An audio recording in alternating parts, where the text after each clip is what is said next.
con HBO Go. Mi nombre es Fiorella Sargenti. Yo soy Luciano Banchero. Desde acá, desde México, Antonio Sempere.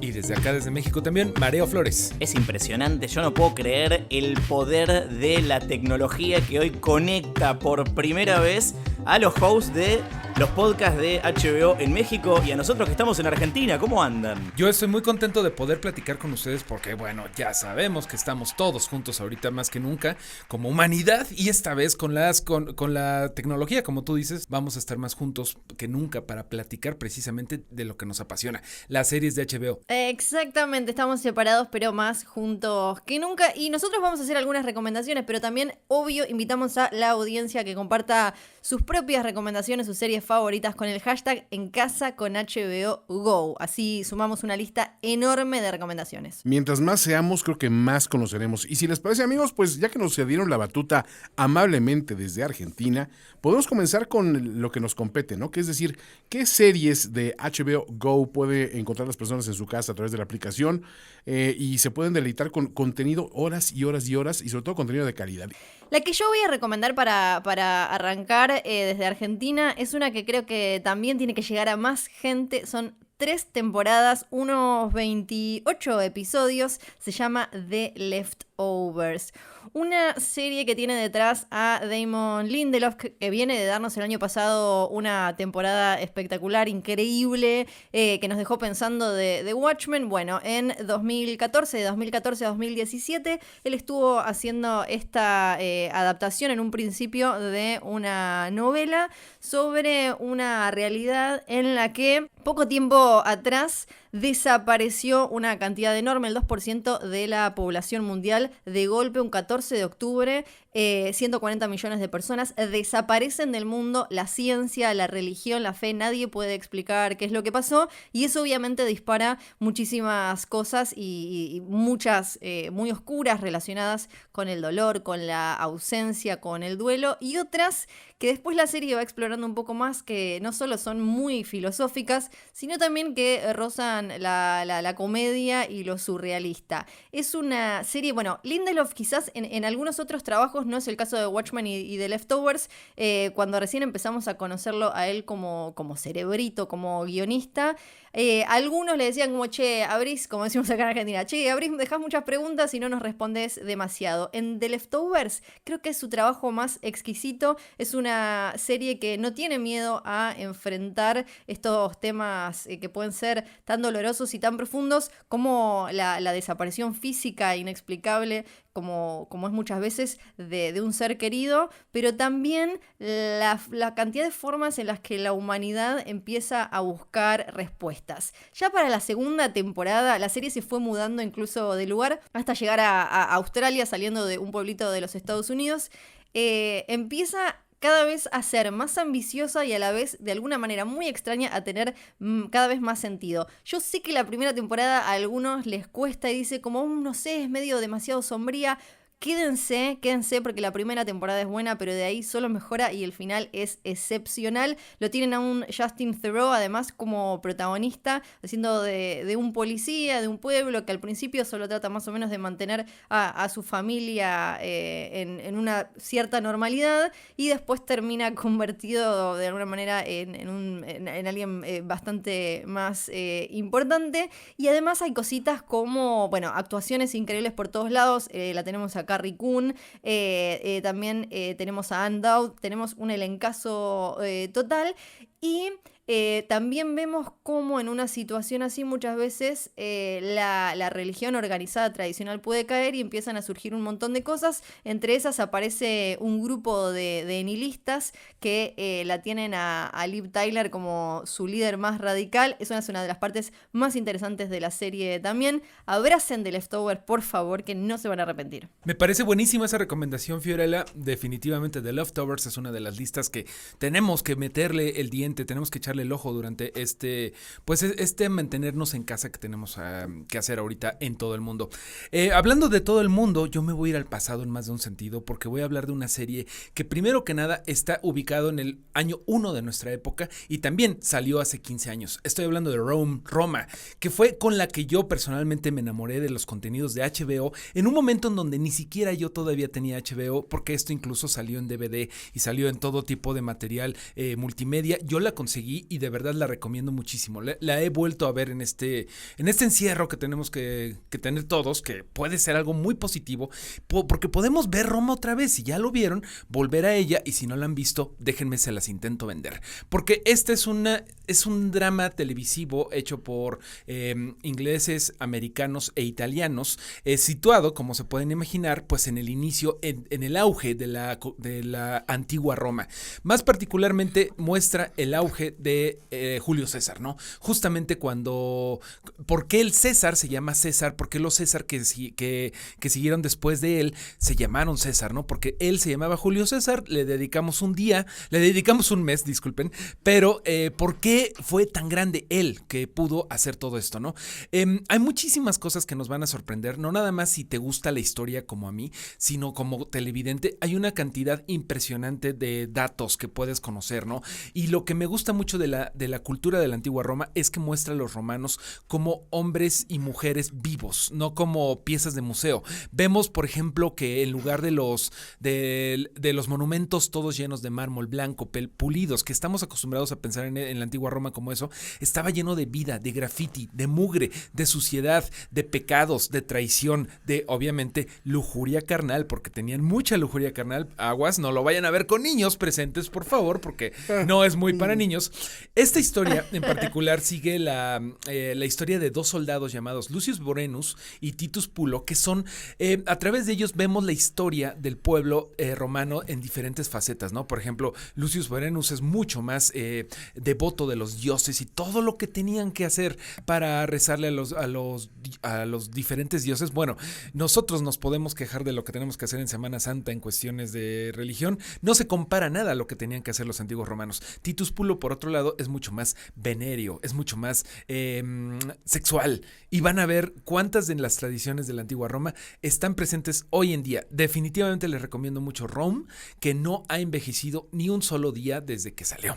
Me encanta que Mario haya recomendado Roma porque a mí me toca hablar de los descendientes de esta gente tan particular. Y la serie que voy a recomendar yo es The Sopranos, Los Soprano.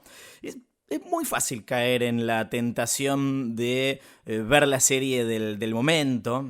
Acá todos vemos y comentamos Westworld y estamos muy pendientes de lo que pasa episodio a episodio. Y yo tengo ganas de destacar el placer de ver las series fuera de tiempo, de tomar una serie que salió del aire hace ya muchos años y meterse en un universo del que no está hablando todo el mundo en este momento. Y es cierto que HBO tiene las que creo que son las 3 mejores series de la historia, o las que son consideradas como tales. Me imagino que alguien va a mencionar The Wire en un ratito probablemente. Y por supuesto Los Soprano, que para mí es tal vez la mejor serie para meterse en este contexto. Podemos discutirlo, pero tal vez sea la más accesible.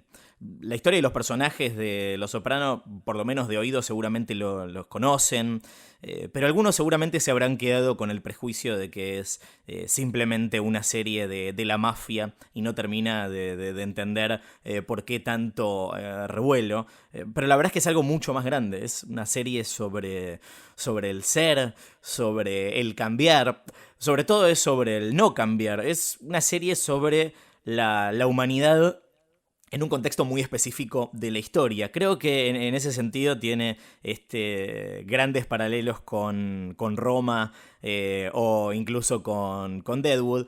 Pero sí también tenés el condimento mafioso, tenés al capo de la mafia de Nueva Jersey que empieza a tener ataques de pánico y empieza a acudir a una psiquiatra, y de qué maneras eso ordena por un lado y por otro desordena toda su vida. Y esto solamente hablando de Tony Soprano, el personaje de el enorme James Gandolfini y su psiquiatra, la doctora Melfi. Pero el universo de personajes que tiene la serie es fascinante y algo que te hace sentir la contradicción permanente de odiarlos a todos. Cuando pensás que algún personaje puede estar más cerca de cierto tipo de simpatía o hasta de redención, es muy probable que su próximo acto sea lo más repudiable que hicieron en toda la serie. Así que es una confrontación con lo peor que la humanidad tiene para ofrecer, pero lo mejor que tiene la televisión. Recomiendo mucho desaparecer en este universo por un rato. Es una serie larga, son 6 temporadas, técnicamente son 7, la última temporada está dividida en 2 partes y son 86 capítulos de 1 hora, pero tiene mi más absoluta recomendación, es mi serie favorita y creo que vale la pena pasar los próximos días o las próximas semanas o el tiempo que le lleve ver completa a Los Sopranos metidos en 10 años en la vida de esta familia. Curiosamente, la narrativa, sin ponernos de acuerdo, nos está llevando por un patrón común muy interesante. Hay una escena de Sopranos que me fascina, y qué bueno que la mencionó Luciano, en que están hablando de los tiempos de los antiguos romanos, precisamente, ¿no? Y uno de ellos le dice, sí, los romanos, ¿dónde están ahora, no? Y Tony Soprano le dice, los estás viendo, ¿no? Como es la nueva personificación de esos grandes Césares, que es como él se veía a sí mismo. Entonces, eso también me lleva a hablar de una escena de mi serie favorita de todos los tiempos, y que muchas listas especializadas la siguen ubicando en primer lugar, pero hay personas que sigue tomándoles un poquito de trabajo entrarle. Mi serie favorita de todos los tiempos es, si bien me enamoré de las series de HBO por The Sopranos, The Wire para mí ocupa un lugar esencial, principalmente porque es un ensamble tan enorme de actores en los cuales uno de ellos puede tener una pequeña escena en un capítulo de la temporada 1 y de repente reaparecer 2 o 3 temporadas después teniendo otra vez un rol esencial, porque el principal protagonista de The Wire es la ciudad, y es una ciudad muriendo, una ciudad de ese famoso Rust Belt de Estados Unidos, la ciudad de Baltimore, que vivió grandes épocas en algún momento durante el auge acerero, cuando los puertos eran realmente un punto de ebullición comercial y de cambio, y donde la ciudad tenía cultura, tenía desarrollo, tenía potencial y tenía crecimiento. Y ahora vemos una ciudad que padece de un cáncer muy grande, que está en forma del crimen, del narcotráfico, de esta cuestión de los guetos donde se está gestando todo ese malestar, pero que está aunado a la corrupción que hay en los puertos también, y está aunado también a los políticos que están muy preocupados por ascender en su carrera meteórica sin preocuparse por la necesidad reales de la ciudad, y está en el sistema escolar, que esa es ya la 4ª temporada, donde vemos que la misma niñez está contaminada.